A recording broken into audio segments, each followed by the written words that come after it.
The very first Americans.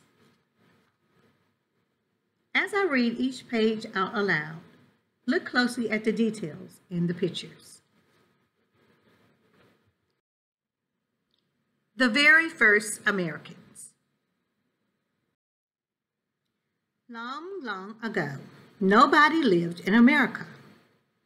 There were animals, huge woolly mammoths, big wildcats, bisons, but not people at all. Animals may have led the first people here. The animals wandered into America from the frozen north, and the hunters came after them. After hundreds of years, these first Americans were scattered all across the country. They lived in big groups called tribes. There were hundreds of different tribes in America. Each one had its own language, its own way of life, and its own name. But when Columbus landed in America in 1492, he thought he was in the Indies, so he called the people he met Indians. The name stuck. Look at the picture and look at the different types of people. There were some people who crossed to America who wore clothes who were not thick, and some who wore clothes that were thick. They came from different parts in different regions from different countries. Look at this picture. What do you see, and what do you wonder about this picture? Northwest coast. Tribes like the Chinook and the Macaque and the Shalit made their homes near the water along the northwest coast of America. Most of their food came right from the sea. The Macaques were very good whale hunters. They carved great canoes from the trunks of huge trees. Some canoes held up to 60 people. The hunters came just as close to the whale as they could. Men speared the whales with long harpoons. Later, the whole village feasted on whale meat and berries.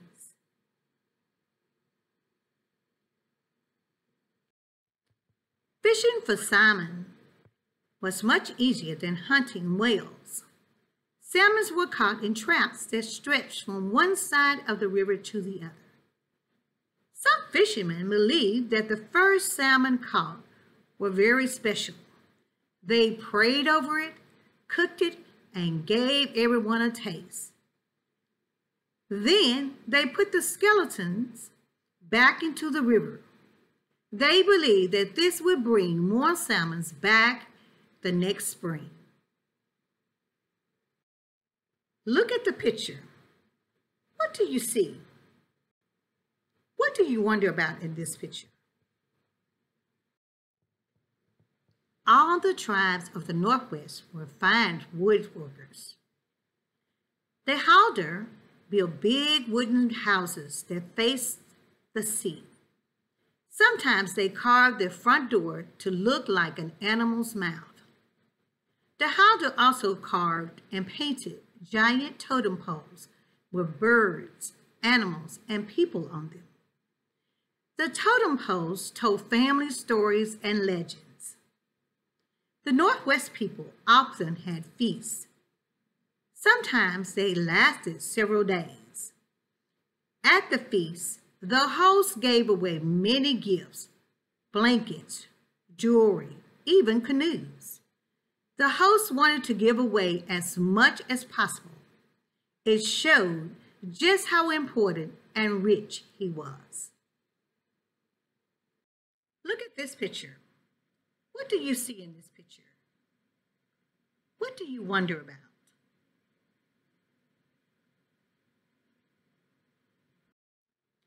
Southwest.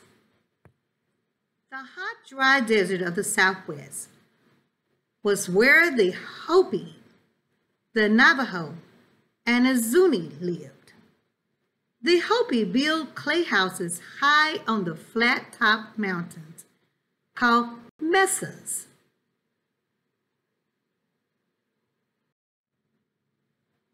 Hopi means peaceful one, but some tribes who lived nearby were not so peaceful.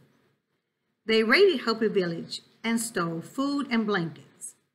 That's one reason why the Hopi built their homes in high, hard-to-reach places, to stay safe from their enemies. And if any enemy did reach a Hopi home, he would have a hard time ever getting inside.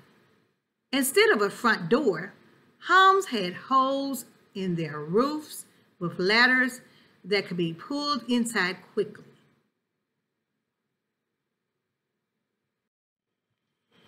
It was not easy to farm in the desert where so little rain fell. Without rain, crops would not grow and people would starve. So each year, the Hopi prayed for rain. Hopi priests would dance, holding snakes in their mouths. Then the snakes were set free to carry Hopi prayers back to the special spirits. The zigzagging body of the snakes in the sands reminded the Hopi of the lightning that would come with the rain. The plains. Long ago, millions of buffalo roamed the grassy plains of the Midwest. Tribes like the Cheyenne, the Pawnee, and the Sioux hunted buffalo. And since buffalo herds kept moving, these tribes stayed on the move too. The teepee made a good home for the Sioux. It was easy to put up and take down. When the chief signaled it was time to leave, the whole village could be ready to move in just a few minutes.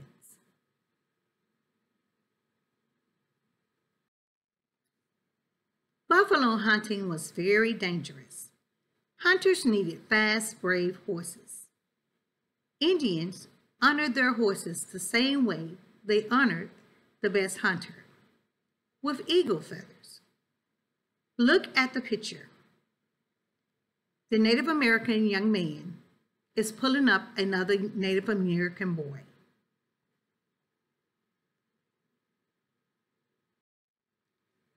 The Comanche were the best horsemen on the plains.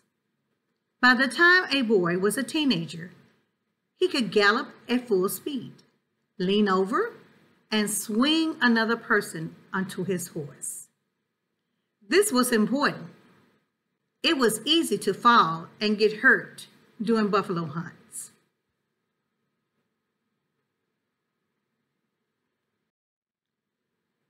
Plains people were very thankful for the buffalo. They ate buffalo meat. They turned buffalo skin into clothing, tents, and blankets. Bones and horns were carved into tools, bowls, and cups. Buffalo tails made good fly swatters. Children even played with toys made from the buffalo, bone dice, and balls of rolled up hair. Look at this picture. What do you notice?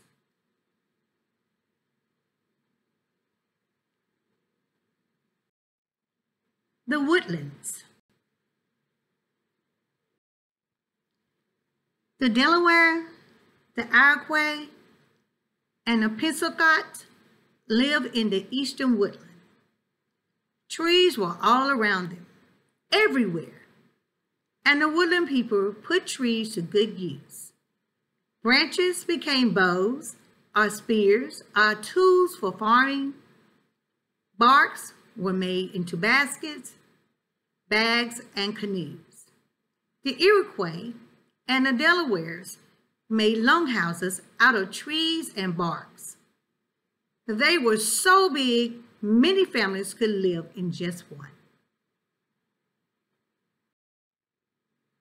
Woodland people were great hunters. They could look at the tracks of an animal and know which way it was going and even how fast. Hunters could move very quickly over the leafy forest floor. Sometimes they disguised themselves with deerskins so that they could sneak upon their prey.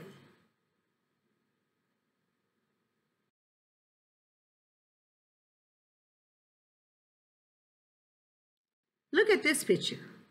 What do you see and what do you wonder about? Most woodland tribes had leaders called chiefs. When the Pilgrims came to America from England, they made the great chief of the Wampanoag people. His name was Massanex. At first, the Pilgrims were afraid of this tall man with his painted face, his wolfskin cape, and his bone necklace. But they soon learned that Massanex was good and honest and kind.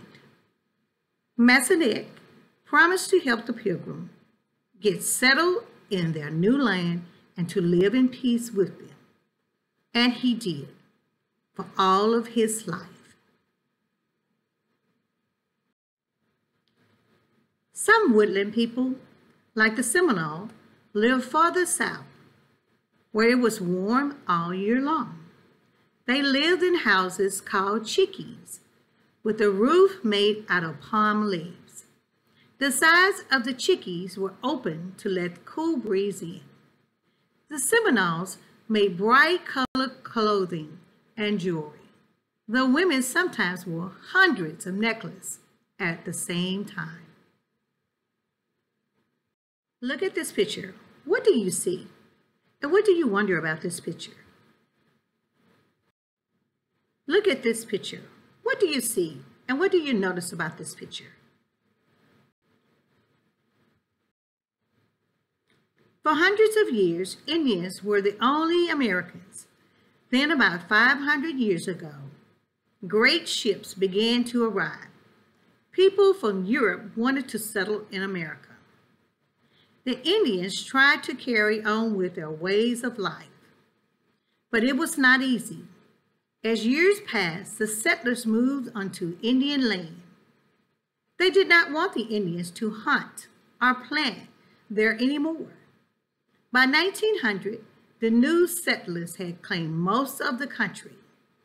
They forced the Native Americans to move to special areas called reservations.